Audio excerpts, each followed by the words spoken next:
La mobilisation publique sauve les fouilles au Parlement wallon. Faut-il y voir la pression de l'opinion publique et les 7000 signatures recueillies par une pétition? Le chantier de fouilles à côté du Parlement wallon va finalement reprendre. Les travaux de terrassement sont reportés. Le chantier avait été interrompu à cause des mesures de confinement. Il risquait de ne jamais reprendre. Le Parlement avait en effet demandé à l'entreprise qui construit ses bureaux de reprendre le travail immédiatement. Ce lundi soir, le président du Parlement, Jean-Claude Marcourt, a confirmé qu'un accord avait été conclu entre ses services et ceux de l'Agence wallonne du patrimoine. Le travail archéologique reprendra progressivement à partir du 3 ou 4 mai et pourra se prolonger jusqu'au 31.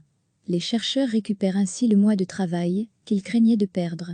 D'ici la reprise des fouilles, ils doivent trouver les protections qui leur permettront de travailler sur ce chantier possiblement hanté par le coronavirus, mais aussi chargé de métaux lourds. C'est d'ailleurs pour cette dernière raison que les terres excavées seront versées dans des bibas, déplacées et tamisées sur un autre site.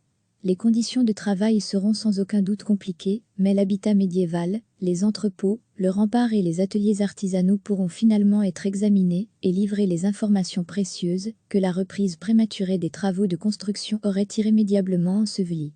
Recevez chaque matin l'essentiel de l'actualité.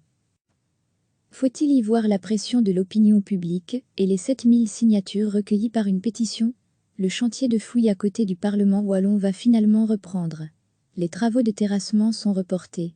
Le chantier avait été interrompu à cause des mesures de confinement.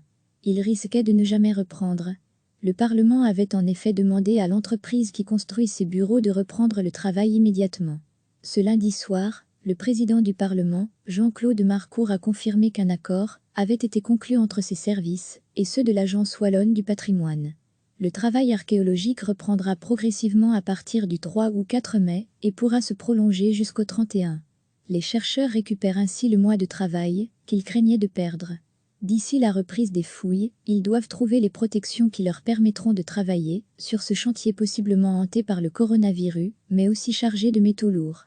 C'est d'ailleurs pour cette dernière raison que les terres excavées seront versées dans des bibas, déplacées et tamisées sur un autre site. Les conditions de travail seront sans aucun doute compliquées, mais l'habitat médiéval, les entrepôts, le rempart et les ateliers artisanaux pourront finalement être examinés et livrer les informations précieuses que la reprise prématurée des travaux de construction aurait irrémédiablement ensevelies. Cliquez sur s'abonner pour recevoir les dernières nouvelles.